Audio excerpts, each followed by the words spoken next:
ఓం శ్రీ గణేశాయ నమః. శ్రీమాత్రే నమః. శివాయ గురవే నమః. శ్రీకృష్ణ పరబ్రహ్మణే నమః.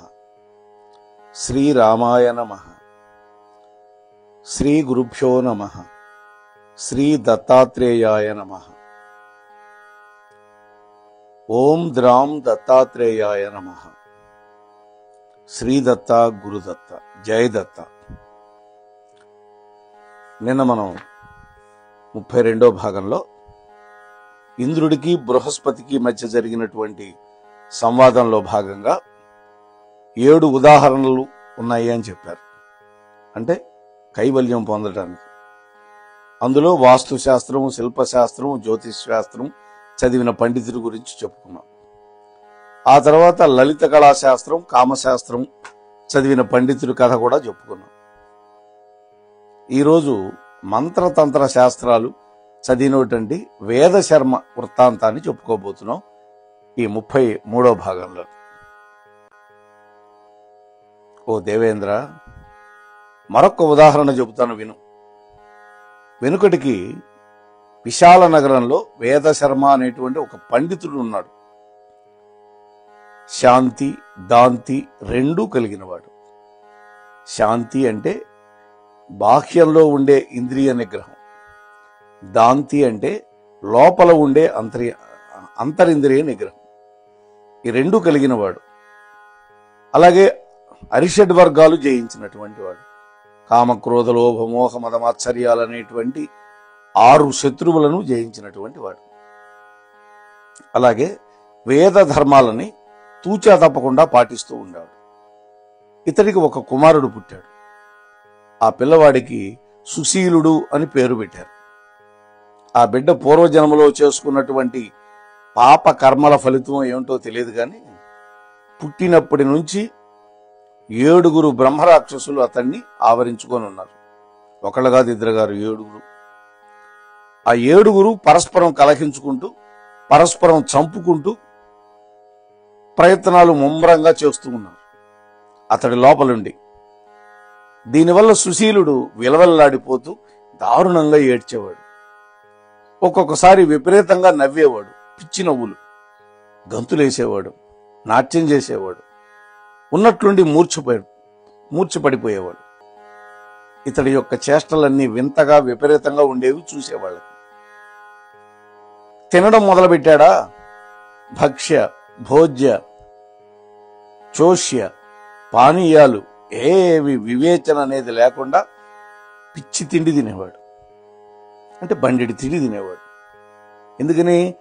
అతని లోపల 7 బ్రహ్మరాక్షసులు ఉన్నారు కదా, వాళ్ళు భోంచేసేవాళ్ళు. ఒకవేళ మానేశాడా, ఘోరంగా పస్తులు ఉండేవాడు. ఉన్నట్లుండి ఘోరంగా ఏడ్చేవాడు.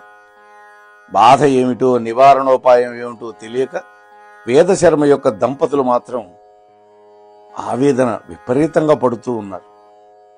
వాళ్ళకి అంతు చికటల్లా. దెయ్యమో భూతమో పట్టుకున్నాయని వాటిని వదిలించాలని ఆ పండితుడు తండ్రి ఎంతో ప్రయత్నం చేశాడు. ఆ వేదశర్మ హోమాలు చేయించాడు, వ్రతాలు చేశాడు, నోములు, తీర్థయాత్రలు అన్నీ పూర్తయినాయి. ఏది ఫలితం ఇవ్వాల. ఒక రోజున వేదశర్మ ప్రతిరోజు తాను చేసే వైశ్వేదేవం ముగించుకొని ఒక అతిథి కోసం ఎదురు చూస్తూ ఉన్నాడు. ఆ రోజుల్లో ఒక ఆచారం, ఒక్క అతిథికైనా భోజనం పెట్టి గృహస్థు భోజనం చేయాలి అనేది. అప్పుడు ఒకానొక భిక్షువు వచ్చాడు. ఒళ్ళంతా దుమ్ము కొట్టుకుని పోయింది, బురదంటుకొనుంది బట్టలకి. బట్టలైతే మాసిపోయి పీలికలుగా వేలాడుతూ ఉన్నాయి. అతడి నుంచి గుప్పుమని దుర్వాసన కొడుతుంది. ఈగలు ముసురుతూ ఉన్నాయి. అభ్యాగతుడు స్వయం విష్ణువు అని కదా పెద్దలు చెప్పింది. అందుకని ఆ భిక్షువుకి అర్ఘ్యపాద్యాదులు ఇచ్చాడు. ఆదరంతో ఆతిథ్యం ఇచ్చి తాను కూడా ప్రసాదం స్వీకరించి వచ్చి కూర్చున్నాడు. కూర్చొని ఆ భిక్షువుకి వింజామర వీస్తూ ఉన్నాడు, సేవ చేస్తున్నాడు. ఎందుకనో వేదశర్మ మనస్సులో మాత్రం ఈయన సాక్షాత్తు దత్తాత్రేయ ప్రభు కాదు కదా, అనేటువంటి ఒక ఆలోచన కూడా మెదిలింది. దత్తుడు కూడా అలానే ఉంటాడు, ఎవరూ తెలుసుకోలేకుండా ఉంటారు కదా. దత్తదేవుడు ఈ నగరంలోనే సంచరిస్తున్నాడని, కొన్ని ఇళ్లలో భిక్ష స్వీకరిస్తున్నాడని కూడా విన్నాడు ఈ వేదశర్మ. ఈయనే గనక దత్తదేవుడైతే అంతకంటే నాకు కావాల్సింది ఏముంది, నా జన్మ తరించినట్లే అనుకున్నాడు. క్రమక్రమంగా ఆ ఆలోచన బలపడుతూ ఉంది. దత్తాత్రేయుడని నిశ్చయంగా అనుకున్నాడు. అంతలోకి ఆ భిక్షువు లేచాడు. నేను ఇంకా బయలుదేరతాను అన్నాడు. బయలుదేరటం ఏంటి, 2 అడుగులు కూడా వేశాడు ఇంట్లో నుంచి బయటికి రావటానికి. ఆ తర్వాత అలా అడుగులు బయటికి వేసిన వాడు క్షణాల్లో వీధిలో నిలబడ్డాడు, వచ్చి బజార్లో. వేదశర్మ అతడి వెంట పడ్డాడు. భిక్షువేమన్నా పొమ్మంటున్నాడు, వినపడకుండా విన్నా కూడా వెంబడిస్తూనే ఉన్నాడు వేదశర్మ. ఇంతలో ఆ పక్కనే ఉన్నటువంటి ఒక కర్రతోటి, ఒక రాయితోటి, అది ఇది అని లేదు, అతడి చేతికి ఏది దొరికితే దాంతో వేదశర్మను కొడుతూ ఉన్నాడు ఆ భిక్షువు. దత్తాత్రేయ ప్రభు కూడా ఇంద్రుడిని కొట్టాడు అట్లాగే. కార్తవీర్యార్జునుడి చేతులు కూడా కాల్చేశాడు. మనం ఆ కథలన్నీ చెప్పుకున్నాం. అయినా కూడా విడిచిపెట్టకుండా ఆ వేదశర్మ ఆ భిక్షువు వెంట పడుతూనే ఉన్నాడు. అతడు కొట్టే దెబ్బలు ఓర్చుకుంటున్నాడు, నెత్తురు కారుతున్నా లెక్క చేయటంలో. అతడి వెంటే పడ్డాడు. కొంత దూరం వెళ్లేసరికి అక్కడ చచ్చిపడి ఉన్నటువంటి గాడిద యొక్క కళేబరం కనపడింది, గాడిద శవం. ఆ గాడిద శరీరం నుంచి ఇంత మాంసం ముద్ద పీకాడు. పీకి ఆ భిక్షువు వేదశర్మ యొక్క దోసిట్లో పడేశాడు. ఇందా తిను అన్నాడు.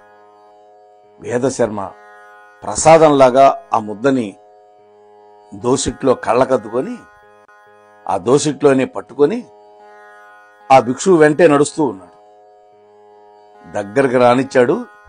కాలితో ఒక్క తను దన్నాడు ఈ వేదశర్మని. కాని వేదశర్మ పట్టుదలగా తట్టుకొని నిలబడ్డాడు. చకచకా పరుగులాంటి నడకతోటి భిక్షువు వెళ్లి ఒక కొండ గుహలో దూరిపోయాడు. వేదశర్మ కూడా అందులోకి ప్రవేశించాడు. అక్కడ ఒక శిలా వేదిక మీద కూర్చొని ఆ భిక్షువు, ఏమయ్యా, ఎందుకని నా వెంట పడ్డావు?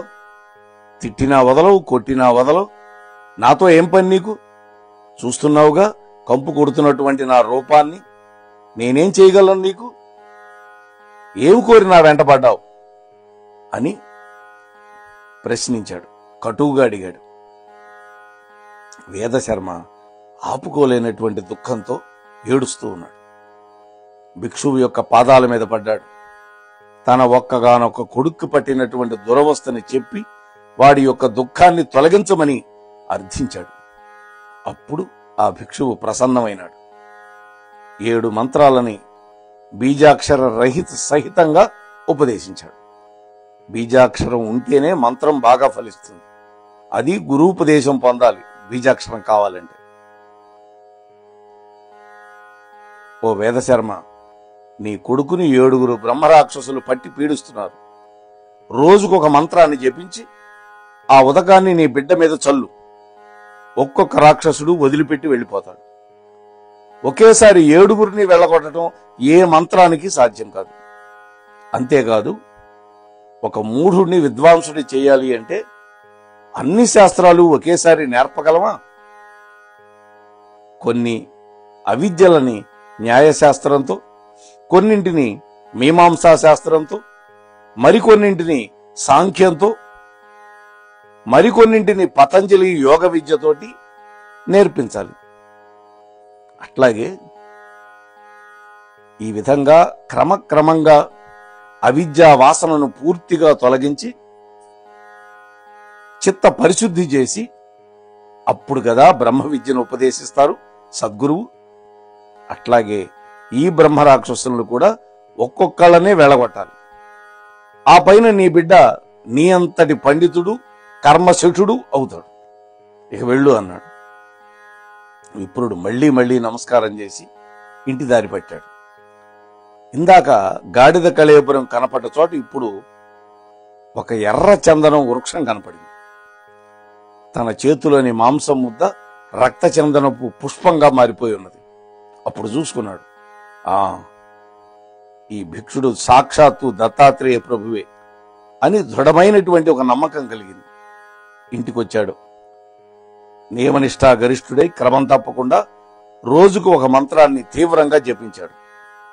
మొదటి రోజున దుర్ధరుడు అనేటువంటి రాక్షసుడు ఘోరంగా ఏడుస్తూ తన కొడుకు శరీరంలోంచి బయటకు వచ్చి వెళ్ళిపోయాడు. ఆ రోజుతో బిడ్డ ఏడవటం మానేశాడు.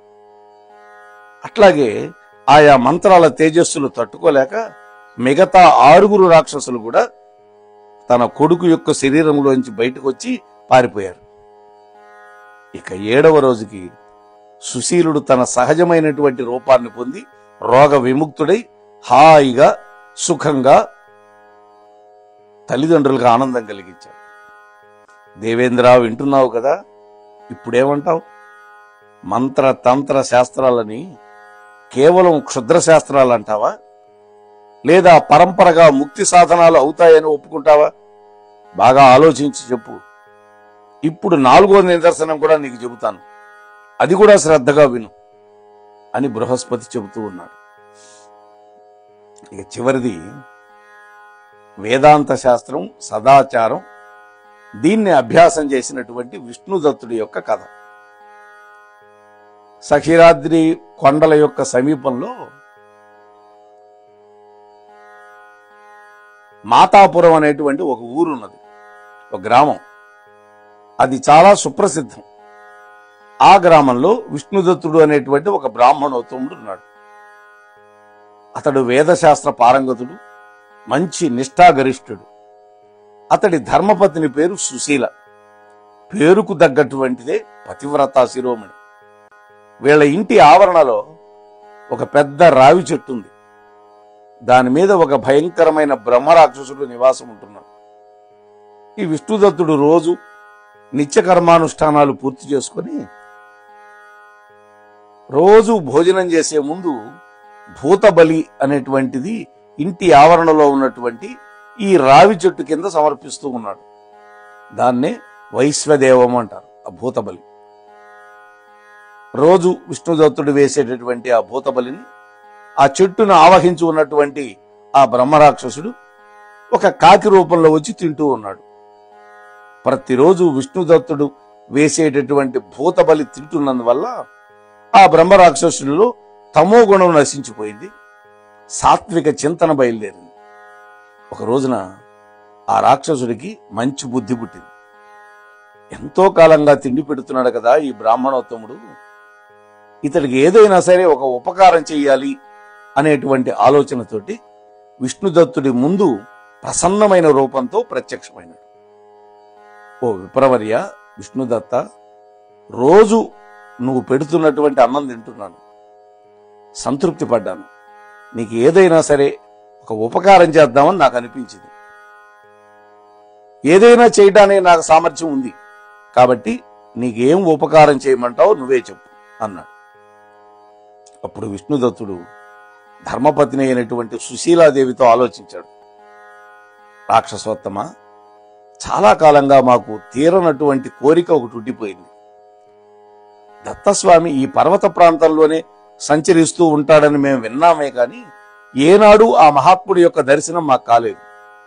దయచేసి ఒక్కసారి ఆ మహాత్ముడి చూపించు అన్నారు. అప్పుడు ఆ రాక్షసుడు, ఓ బ్రాహ్మణోత్తమ, చక్కటి కోరిక కోరుకున్నావు, తప్పకుండా చూపిస్తా. అయితే ఒక్క షరతు, దత్తస్వామిని అల్లంత దూరం నుండి నీకు 3 సార్లు చూపించే ప్రయత్నం చేస్తా. ఆ మహాత్ముడు చిత్ర విచిత్ర రూపాల్లో సంచరిస్తూ ఉంటాడు.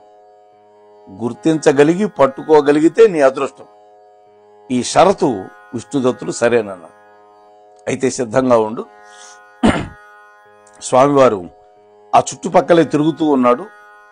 ఆ సమయంలో హఠాత్తుగా ఈ రాక్షసుడు ప్రత్యక్షమైనాడు.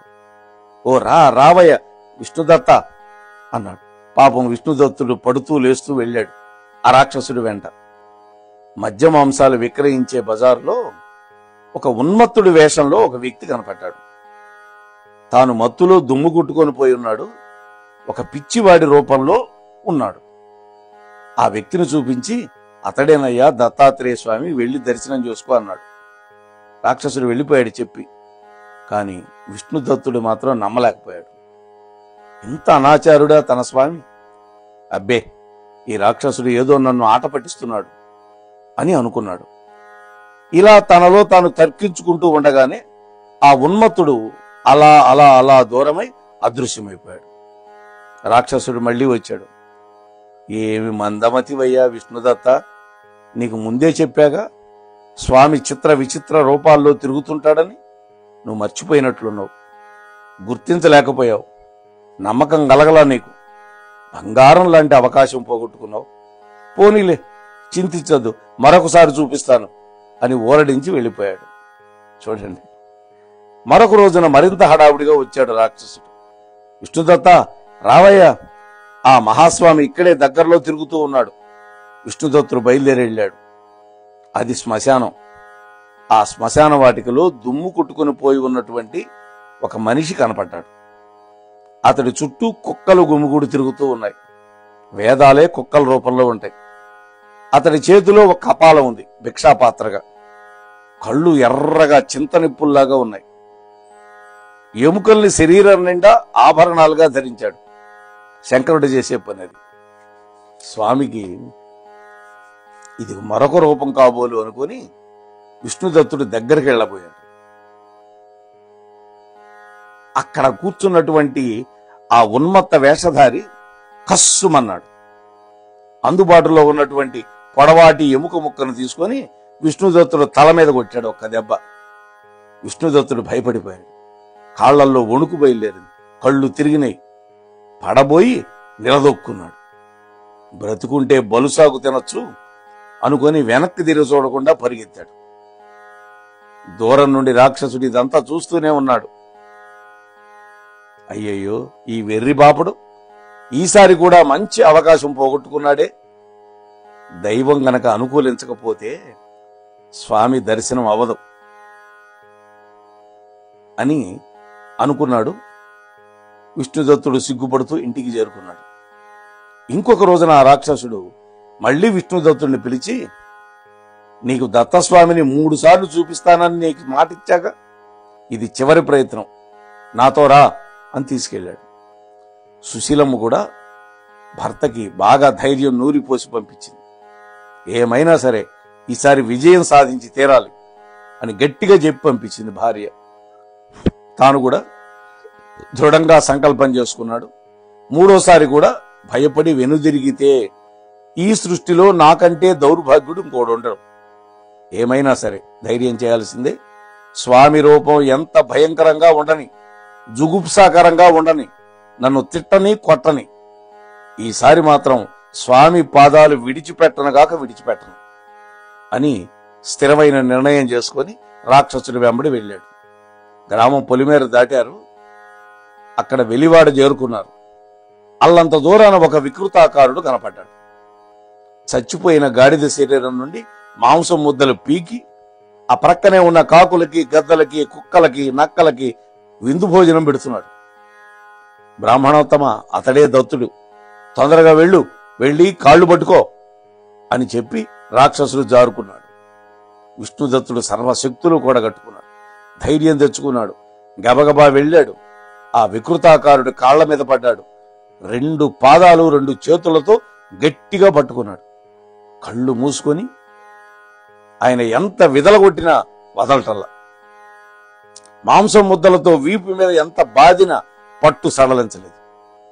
తన శరీరం మీద గాడిద మాంసం గుట్టలు గుట్టలుగా పడుతోంది. అయినా అసహించుకోలే.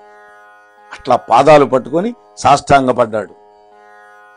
ఒరీ మూఢుడా, నన్నెందుకు ఏడిపించుకుని తింటున్నావు?